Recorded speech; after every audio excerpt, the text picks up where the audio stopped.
Boa tarde, moçada.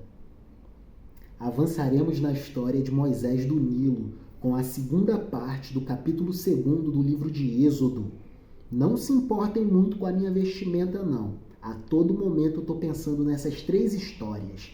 História de José do Egito, história de Moisés do Nilo e a história dos barcos de papel. É isso, estamos avançando muito bem. Acabei de terminar meu treinozinho físico, portanto, não se importem muito com minha vestimenta. Avancemos.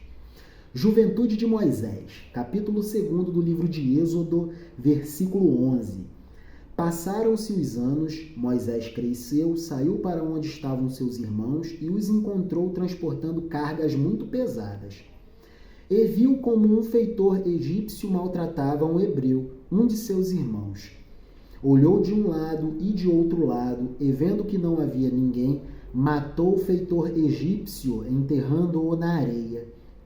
No dia seguinte, saiu e encontrou 2 hebreus brigando, e disse ao culpado, e disse ao agressor: Por que maltratas teu companheiro? Ao que ele respondeu: Quem te nomeou nosso chefe e juiz? Pretendes matar-me como mataste o egípcio? Ao que a alma de Moisés saiu do seu corpo.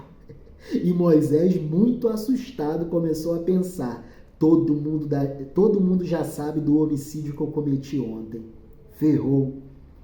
Moisés assustou-se muito, pensando que o fato fosse conhecido. Quando o faraó ficou sabendo do caso, e quando o fato se tornou conhecido, procurou Moisés para matá-lo. O faraó quis matar Moisés. Porém, Moisés fugiu do faraó e se refugiou no país de Madiã. Aí, em Madiã, sentou-se junto a um poço. O sacerdote de Madiã tinha 7 filhas, que costumavam sair para tirar água e encher os bebedouros para matar a sede do rebanho do pai. Chegaram alguns pastores que tentaram expulsar as moças. Então Moisés valentemente se levantou e defendeu as jovens, e deu de beber ao rebanho delas.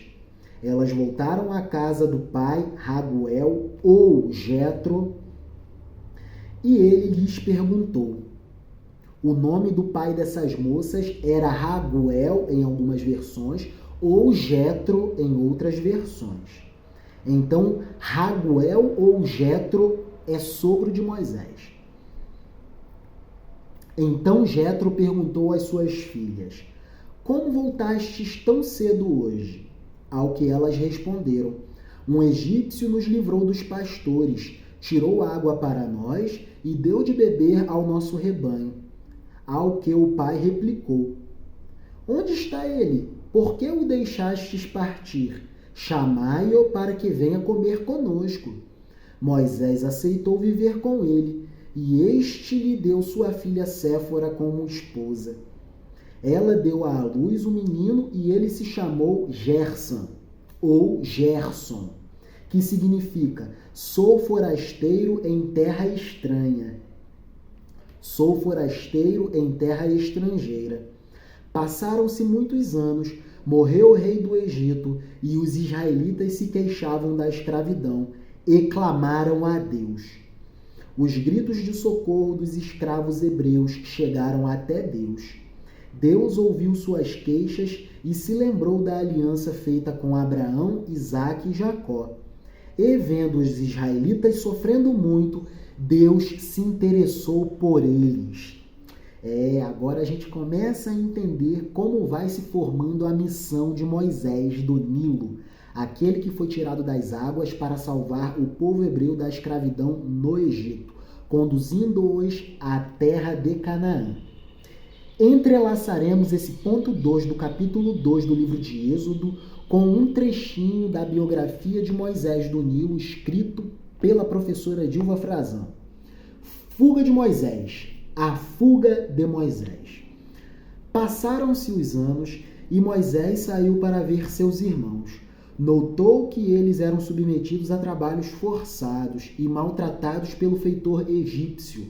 Certo dia, Moisés matou o feitor e, para evitar ser declarado homicida, fugiu para a terra de Madiã. Moisés passou então a viver no deserto, onde trabalhou para o sacerdote Jetro, ou Raguel, que tinha 7 filhas, e uma delas, Séfora, tornou-se mulher de Moisés, e lhe deu um filho chamado Gerson, que significa sou forasteiro em terra estrangeira. Gerson significa sou forasteiro em terra estrangeira. Sou forasteiro em terra estranha. Amém.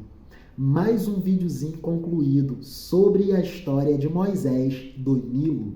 É isso, e avançaremos. Temos muito para falar sobre a história de Moisés do Nilo. Viva a Escola de Campeões, viva a literatura, viva o letramento cultural, viva a alfabetização, viva o mundo da cultura. Avancemos e agradeçamos a Deus, porque ler, escrever e refletir são atos humanos raros em suas execuções. Ler, escrever e refletir, pensar, são atos humanos raros em sua execução. Portanto, agradeçamos, somos privilegiados e devemos, por missão, expandir o mundo da cultura para todos aqueles a que a ele não têm acesso.